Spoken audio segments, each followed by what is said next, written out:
But the other thing which is fascinating about Liberia and which is wonderful about Liberia is that it has Africa's first woman head of state, and that is its president, Ellen Johnson Sirleaf. And she is 71 years old, and best of all, she's a self-declared feminist. So I thought, the combination of a country which has had massive sexual violence and the fact that it has a crusading woman at its head who is a feminist and who's using feminist principles just made it irresistible. And one of the first things that Ellen Johnson Sirleaf did in the country when she took over was that she established a Ministry of Gender. And one of the people that I met in Monrovia was the Minister for Gender, called Baba Gayflor.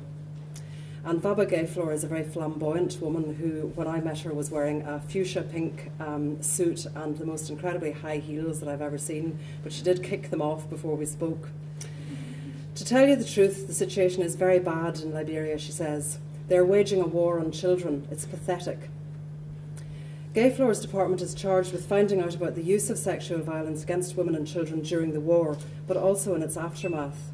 The facts that are emerging about the former are horrifying, and that survey that found that over 90% of women in some of the areas had been raped showed also that many of them had been raped by gangs, and that 49% of those women had been forced into sex work, many of them as bushwives to militias. And that would mean that a group of soldiers would come into a village and that they would capture young girls and women there. Almost 14% of the victims were under the age of 15. However, perhaps even more disturbing is the fact that extreme sexual violence is still very prevalent against very young girls. I don't know if the violence has to do with the impunity people experienced during the war, Gayflor says. Domestic violence was always a problem in Liberia, but rape was never part of our society. People got used to preying on those who have no way of fighting back.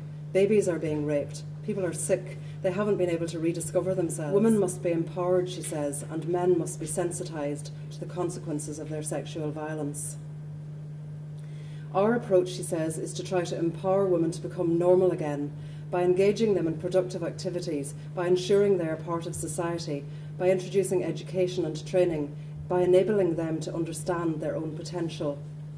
And in addressing sensitising men, there are huge billboards in Monrovia saying, rape is a crime, women are precious, don't beat them, and other messages like that. And one of the bodies which the Ministry for Gender and the President rely on a great deal in Liberia is the Association of Female Lawyers of Liberia, called AFEL. And I spoke with its president, Dua Gray. She believes that a lot of the problems women and girls face arise from their traditional status as chattels. And the association has pioneered new laws on inheritance and to outlaw forced marriage and the early marriages of girls under the age of 14. And at the instigation of AFEL, there's going to be a new law against rape, which includes gang rape. And there's going to be a new court, especially to try rape cases, and they're going to be fast-tracked. There's a serious shortage of health professionals in Liberia and hardly any psychiatrists and counsellors. However, it's very noticeable that there are a lot of hairdressers, and everywhere, every village you go through, you see the women doing each other's hair and combing their hair and putting makeup and oils on each other, and I felt that that's a form of therapy that's going on all over Liberia. But many of the children who experience sexual violence just can't get treatment or therapy. There are, however, some clinics, many of them set up by non-governmental organisations. I only spent 2 weeks in Liberia, and it was actually, I think, the most frightening place that I've ever been to in the world. But in a strange way, it was also the most inspiring. What was frightening about it was the intensity of the violence and the depth of the trauma that had been experienced, and also, obviously, the fact that the violence has not really significantly diminished.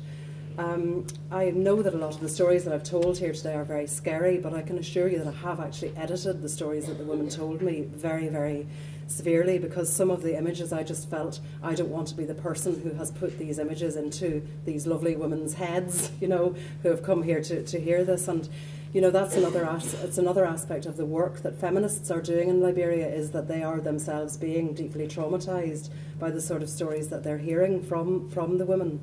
But of course, what is inspiring about Liberia is the fact that the fight back against this violence and against this trauma is being led by women, and women who are feminists.